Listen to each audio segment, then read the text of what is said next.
Good afternoon, hello, welcome to the TriathlonDan YouTube channel. Welcome to another day of triathlon training. Welcome to run test day. Before we get there, I'm still on chicken duty. Liz has upgraded the indoor pen. It's like a little nativity scene now, and she is wandering around, so really great to see in the dining room still. Before I did today's run, I just wanted to say thank you. So I put out a couple of videos recently with Dan from UK Bike Fit, and a handful of people have booked in with a bike fit with him off the back of the videos. That's incredible to hear. And Dan has sent me, I'm not going to screenshot the message because it was really soppy. Basically, he's so grateful for people doing that. A lot of his work is seasonal, so he's got a lot quieter this time of year. So the fact that people are booking in with him, he's a small business. It's really helped him out and really makes him make his business more sustainable. Hello, all right. Makes his business more sustainable. So cool to see. Whenever I do things like that with people, I never promise them anything because I don't know if anybody's ever gonna, go to them after I sort of put them on a video. So it's really great to see that happens. Anyway, run session time. Shall I talk about it outside? Let's talk about it outside, see out there. Okay, so I'm outside. I might look like I've just done a max effort, but I haven't. I've just done a good warm-up. I've run about a mile, a few strides in there as well, a few like race pace intervals, just to get my body awake. Now, testing, what is it, why am I doing it, etc. Now, a few weeks ago, Matt wanted me to do a park run to get a time trial in the bank, to get set some zones, that sort of thing.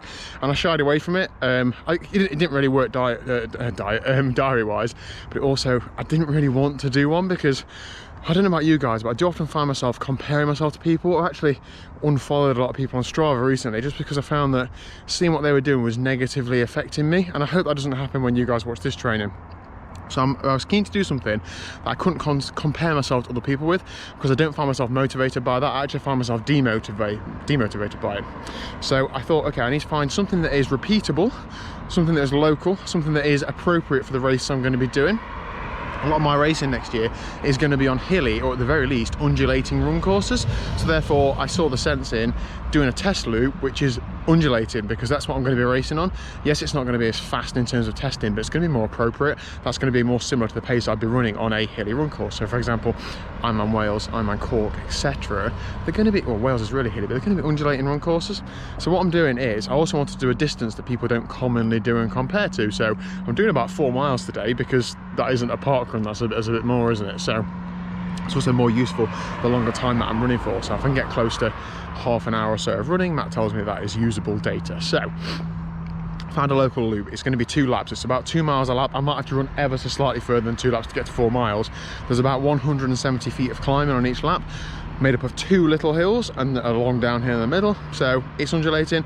There's a lot of skills to running uphill, running downhill, running the flat, and this has got a bit of everything. Now, 2 laps, my intention today is, because if I'm honest, I'm a bit scared about doing this. I've not run flat out for ages, maybe over a year or so, and I found myself a bit intimidated by it. My intentions are to get everything out, to run as fast as I can, but I don't want to blow up, because 2 laps is a risk of me doing 1 lap and then feeling really terrible and stopping. I want to be able to negative split it, so I'm going to go out and do 1 lap, 90%, and then empty the tank on the 2nd lap. I don't know what sort of pace to hope for, maybe under 7-minute miling, I don't know. I'm going to go for it, so I'll see you at the end when I don't look anywhere near as good as this. That was so hard.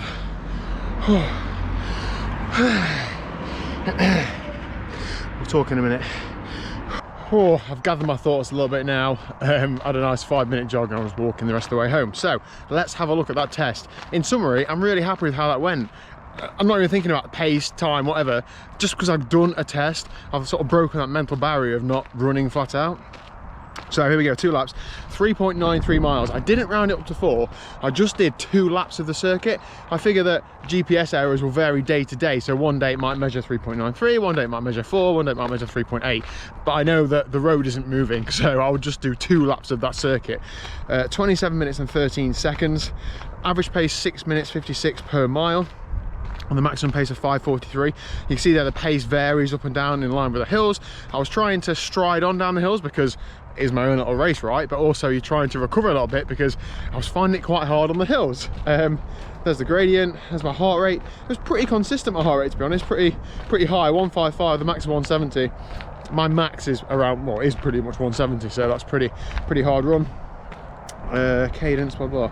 Where do we have laps? I think it's on Strava. Here we go, laps on Strava. So don't forget the last one is only 0.9 or 0.93 of a mile. So let's look at pace rather than actual time.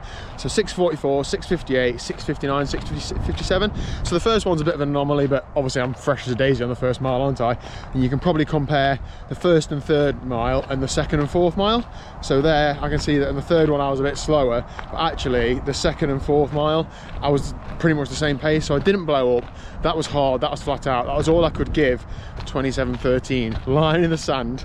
I'll come back another day after a few weeks training and have another go at that, and I'm really happy with that because I'm not comparing myself to anybody. I mean, if anyone wants to go run that loop, fine, help yourself, but like, I'm not looking at park run times or 5k times and getting demotivated because people are faster than me and so on.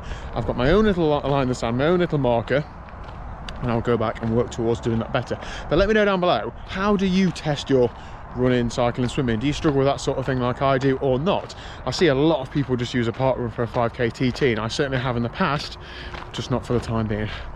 Whew. Anyway, what am I doing this evening? I'm going to the wind tunnel, so I'll show you a little snippet of that now, but the proper video will come in a few days when I've had time to work through the footage, because I'm trying to make it a good one. See you later. There you go, I can show you that footage because the new product Clint is testing is not on there.